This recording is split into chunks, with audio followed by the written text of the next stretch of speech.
Gary Erickson with Erickson Computers that's going to be doing his 10-minute. And to introduce Gary, we're going to have Mr. Jim Sleeman from the Snow Agency introduce Gary. So, Jim, if you would mind, please. It's my pleasure this morning to introduce Gary Erickson out of Marietta. His business name, Erickson Computer Services, and Gary's profession is and has always been computer programmer. As far as his family, wife Joan, Jeanette's a child, and I have met his dog named Chip. Little story behind it, he's a chocolate lab, so he got the name Chocolate Chip, right? So got 4 cats. One of his hobbies is also near and dear to my heart. I guess both of them actually. He lists motorcycles and guns as his hobbies. And his burning desire to retire and take a trip to the Holy Land. And his key to success, give each client more than they expect. Let's do a referral express welcome to our Mr. Gary Erickson.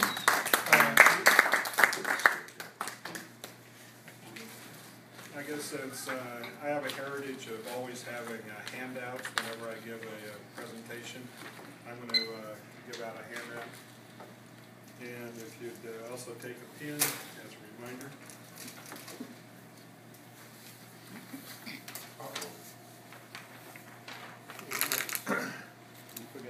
I thought I'd start out by giving you a little bit of, telling you a little bit about myself.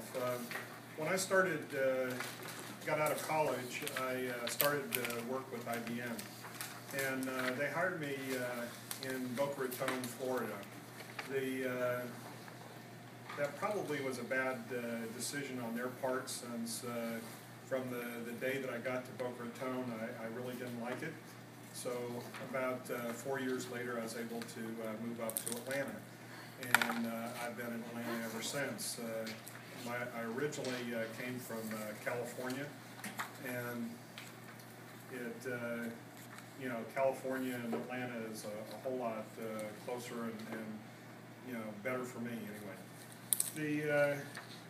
When I started at IBM in Atlanta, just to show you some of the changes, we had our computer room was on 2 floors. On the top floor, we had 4 computers, and they were huge, massive things. They had water running through them to cool them, and that cooling water actually was used to heat the building. It, you know, massive amounts of power, massive amounts of cooling required. And on the bottom floor, or the second floor of the computer room, was you know, massive amounts of DASD. There was about $20 to $25 million worth of computers, and the amount of DASD that we had was just a little bit less than a terabyte. You can now buy a terabyte from Micro Center, and it cost under $100.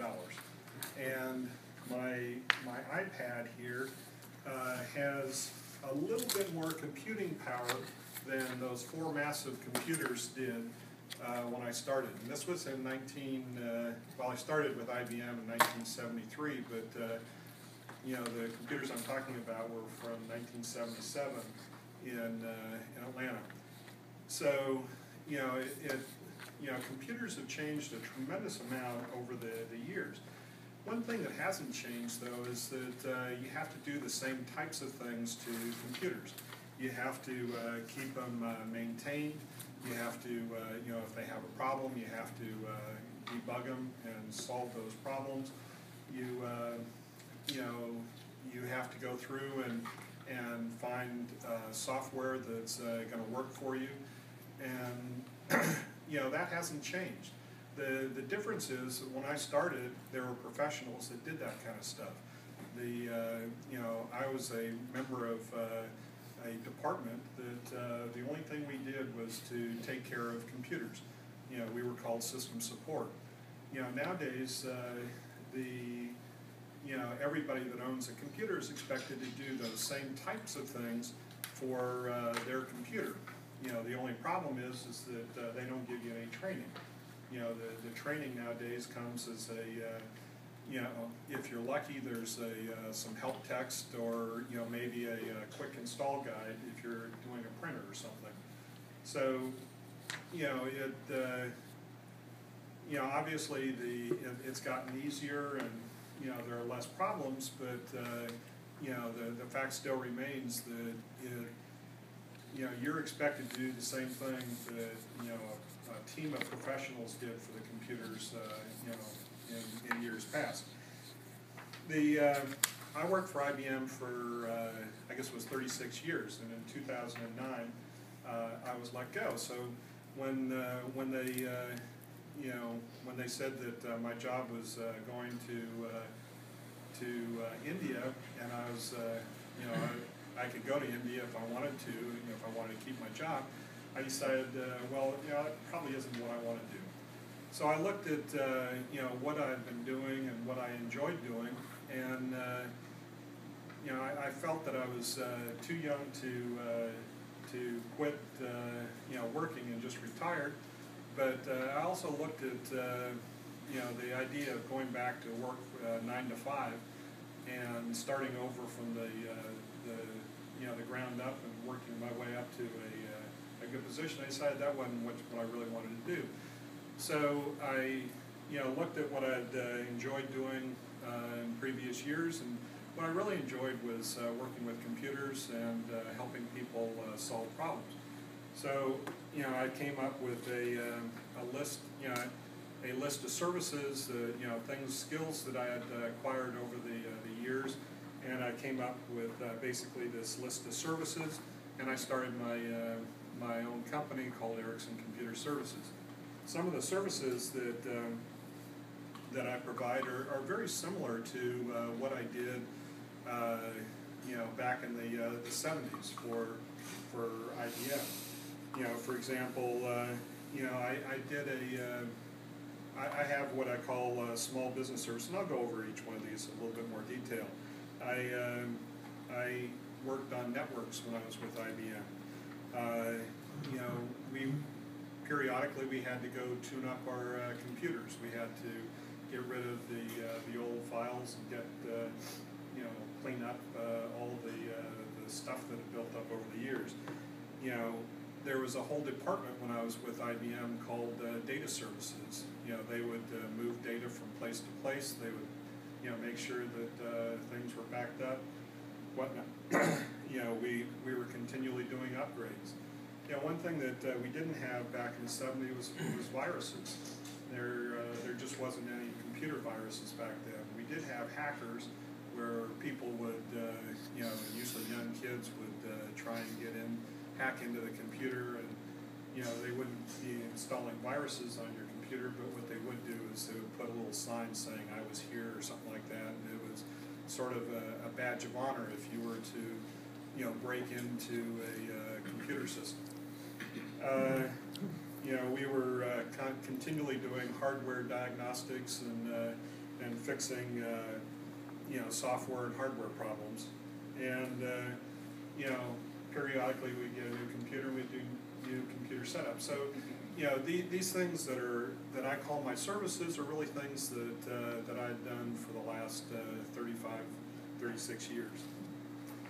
Let me just go into a little bit more depth on some of these, because you know, these are what I would consider my strengths. They're also things that you know, if you guys you know, meet a customer that needs it, that you know, these are the kinds of things that I would like to get you know, new customers doing.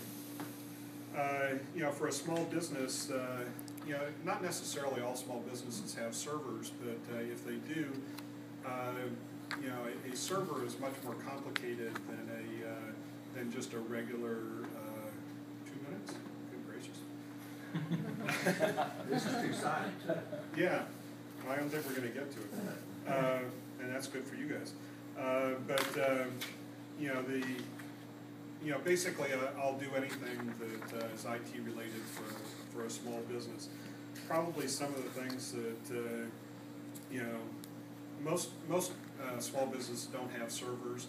Some of them do, but if you do have a server, it's probably not something that you can do yourself.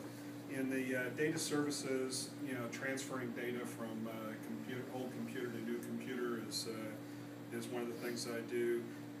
Recovering data from damaged devices is something that a lot of people need. Like for example, if their computer dies and they want to get the data off of that computer.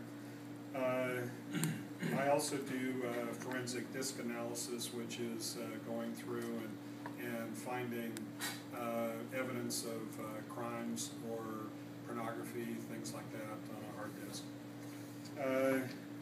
Let's see.